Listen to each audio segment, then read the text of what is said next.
Hasan kemarin. Anak-anak Haikal Hasan pengkhianat. Haikal Hasan pengkhianat, nggak ada urusan mana. Antum jangan sebut-sebut nama pengkhianat di depan anak. Haikal Hasan itu pengkhianat. Ini manusia, kalau Bapak lihat wajahnya, saya nggak berani menyebutnya deh, tapi luar biasa. Buat saya, Anda tidak akan pernah layak. Biadab! Yang bangsat itu pengkhianat. Yang bangsat itu pengkhianat. Ini manusia-manusia yang selalu mengadu domba antara kita sesama anak bangsa. Kalau ya anu wali-walian jangan sama ana. Mau ya anu ulama-ulamaan jangan sama ana. Buka mata lebar-lebar. Polisi kau katakan wereng coklat, TNI kau katakan musuh, dan seterusnya. Ana bahan disebut gak peduli. Ustaz-ustaz yang khianat tidak habis berisik. Indonesia bakal berhadapan dengan penjilat-penjilat pemerintah. Goblok! Untuk membela Nahdlatul Ulama, untuk membela kiai-kiai dan ulama-ulama kami. Kita tidak bergeser dari kita terhadap Ini manusia udah terlalu banyak mencela dari ya yang Anda tahu banyak lah. Apalagi yang dia katakan yang sangat menyakitkan hati. Banyak Orang-orang yang hianat nggak ada tempat di hatinya. Anak orangnya nggak ada hitam, anak orangnya hitam-hitam, putih-putih, nggak ada bob. belum pernah saya tanggepin orang, tapi ini manusia udah terlalu. Manusia ini amat sangat terlalu sehingga harus ditanggepin. Anda intoleran, Anda anti kebinekaan, Anda anti Pancasila. Saya menduga Anda seperti itu karena kata-katamu sangat jauh sekali. Ente orang, saya nggak bahas pemerintah. Ente orang, siapapun ente, mau ente anaknya wali, mau ente anaknya ulama, ente mengkhianati Habib Rizik, bakal saya habisi satu-satu. Pak Jokowi yang saya hormati, Pak Kiai Ma'ruf Amin yang saya hormati, tolong dikasih pelajaran yang sangat berharga demi tidak ada lagi penghinaan-penghinaan. Ini manusia kalau Bapak lihat wajahnya sangat memecah belah NKRI. Biadab! Kalau ya anu wali-walian jangan sama ana. Mau ya anu ulama-ulamaan jangan sama ana. Kalau musuh di luar terang-terangan kelihatan. Yang bangsat itu pengkhianat. Yang bangsat itu pengkhianat. Yang bangsat itu pengkhianat. Maaf kalau nada saya kayak begini karena belum pernah saya ngelihat manusia seperti ini. Belum pernah. Banyak yang lebih ini Ustaz. Enggak. Ini yang paling beneran. Paling.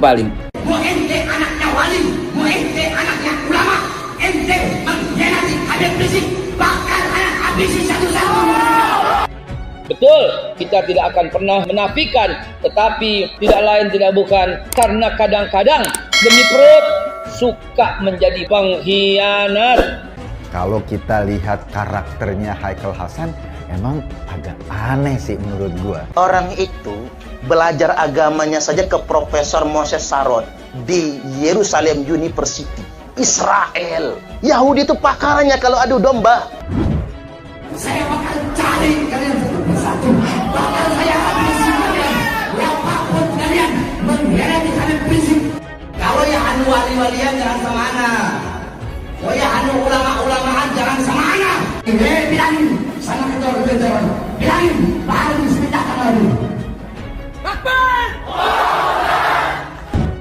Pilihan politik itu biasa. Antum juga tahu saya pilih Prabowo. Tetapi setelah terpilih Presiden Jokowi, apa kata Presiden itu Prabowo? Ya tidak, Presiden cuma satu, Jokowi. Betul? Ya udah selesai. Kenapa harus kembali ke masa lalu? Nggak usah baperan begitu.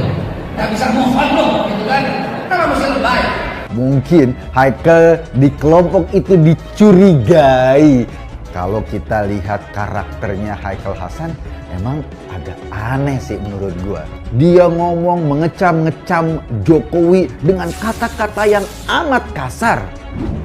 Saya oposisi, sampai mati saya tetap oposisi. Ya, Pak Jokowi, minta maaf, saya oposisi dan saya setuju pendapat yang menyarankan Bapak mundur. Ya, mudah-mudahan Bapak bersedia mundur dengan hati ikhlas gitu. Tapi kalau nggak mundur nggak apa-apa juga, serah Bapak juga ya.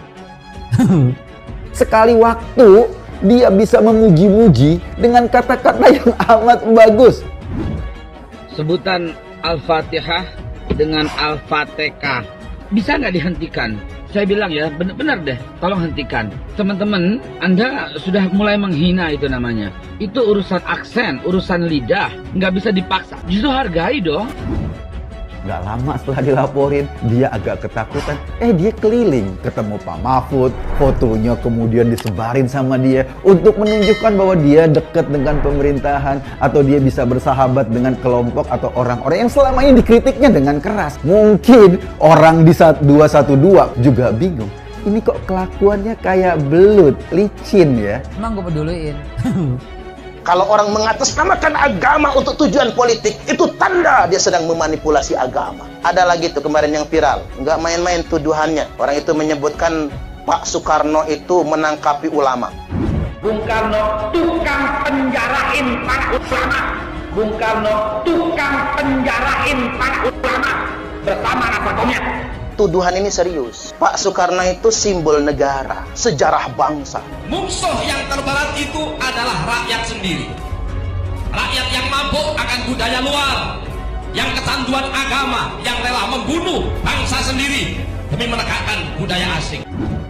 Haikal Hasan meminta maaf kepada Ketua Umum PDI Perjuangan Megawati Soekarno Putri atas pernyataan yang menyebut Presiden pertama Indonesia, Soekarno, kerap memenjarakan ulama. Harus saya sampaikan permohonan maaf baik kepada Bu Mega dan seluruh keluarga besar dan sekaligus bangsa Indonesia. Maka yang harus marah itu bukan cuma PDI Perjuangan. Yang harus marah itu bangsa Indonesia sama dia. Bung Karno saya bilang beliau seperti waliullah begitu ya, seperti ya, bukan ya, seperti waliullah yang luar biasa membawa Indonesia dengan perjuangan yang konsisten sampai dengan merdeka begitu ya.